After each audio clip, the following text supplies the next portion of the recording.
1. There are far, far better things ahead than any we leave behind. 2. You can never get a cup of tea large enough or a book long enough to suit me. 3. I believe in Christianity as I believe that the sun has risen, not only because I see it, but because by it I see everything else.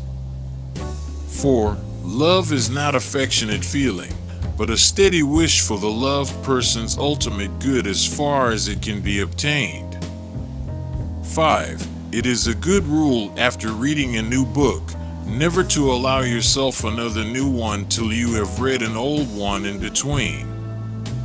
6. Someday you will be old enough to start reading fairy tales again. 7. To be a Christian means to forgive the inexcusable because God has forgiven the inexcusable in you. 8. You can make anything by writing. 9. It would seem that our Lord finds our desires not too strong, but too weak. We are half-hearted creatures, fooling about with drink and sex and ambition when infinite joy is offered us, like an ignorant child who wants to go on making mud pies in a slum because he cannot imagine what is meant by the offer of a holiday at the sea. We are far too easily pleased. 10. A children's story that can only be enjoyed by children is not a good children's story in the slightest. 11. We are not necessarily doubting that God will do the best for us. We are wondering how painful the best will turn out to be. 12. I have learned now that while those who speak about one's miseries usually hurt, those who keep silence hurt more. 13. Mental pain is less dramatic than physical pain, but it is more common and also more hard to bear. The frequent attempt to conceal mental pain increases the burden. It is easier to say my tooth is aching than to say my heart is broken. 14. God can't give us peace and happiness apart from Himself because there is no such thing. 15. The Christian does not think God will love us because we are good, but that God will make us good because He loves us.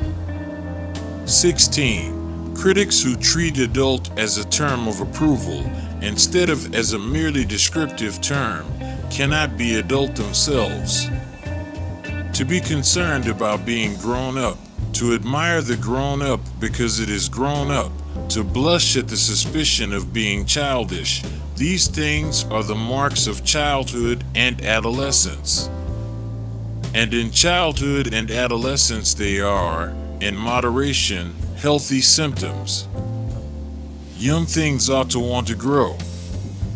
But to carry on into middle life or even into early manhood, this concern about being adult is a mark of really arrested development. When I was 10, I read fairy tales in secret and would have been ashamed if I had been found doing so. Now that I am 50, I read them openly. When I became a man, I put away childish things, including the fear of childishness and the desire to be very grown up. 17. I can't imagine a man really enjoying a book and reading it only once. 18. Love is something more stern and splendid than mere kindness. 19. Education without values, as useful as it is, seems rather to make man a more clever devil. 20.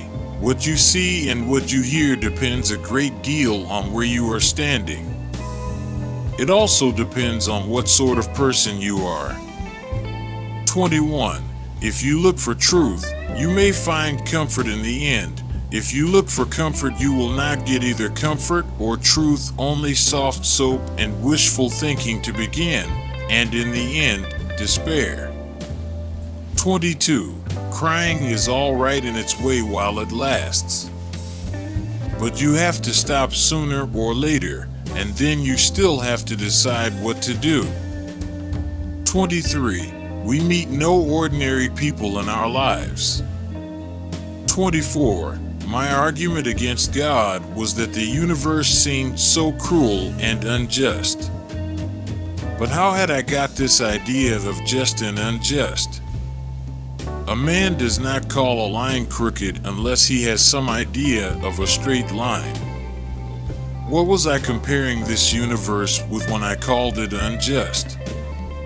25. If we find ourselves with a desire that nothing in this world can satisfy, the most probable explanation is that we were made for another world. 26. Eating and reading are two pleasures that combine admirably. 27. Things never happen the same way twice. 28. The great thing to remember is that though our feelings come and go, God's love for us does not. 29. I think that if God forgives us, we must forgive ourselves. Otherwise, it is almost like setting up ourselves as a higher tribunal than Him. 30. Imagine yourself as a living house. God comes in to rebuild that house. At first, perhaps, you can understand what He is doing. He is getting the drains right and stopping the leaks in the roof and so on. You knew that those jobs needed doing, and so you are not surprised. But presently He starts knocking the house about in a way that hurts abominably and does not seem to make any sense. What on earth is He up to? The explanation is that He is building quite a different house from the one you thought of, throwing out a new wing here, putting on an extra floor there, running up towers, making courtyards. You thought you were being made into a decent little cottage, but He is building a palace. He intends to come and live in it Himself. 31. Atheism turns out to be too simple. If the whole universe has no meaning, we should never have found out that it has no meaning. 32. Even in literature and art, no man who bothers about originality will ever be original, whereas if you simply try to tell the truth without caring tuppence how often it has been told before, you will, 9 times out of 10, become original without ever having noticed it. 33. Courage, dear heart. 34. Pain insists upon being attended to.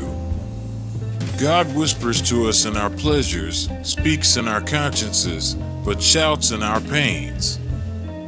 It is His megaphone to rouse a deaf world. 35. Don't use words too big for the subject. Don't say infinitely when you mean very. Otherwise, you'll have no word left when you want to talk about something really infinite. 36. Miracles are a retelling in small letters of the very same story, which is written across the whole world in letters too large for some of us to see. 37. The future is something which everyone reaches at the rate of 60 minutes an hour, whatever he does, whoever he is. 38. You never know how much you really believe anything until its truth or falsehood becomes a matter of life and death to you. 39.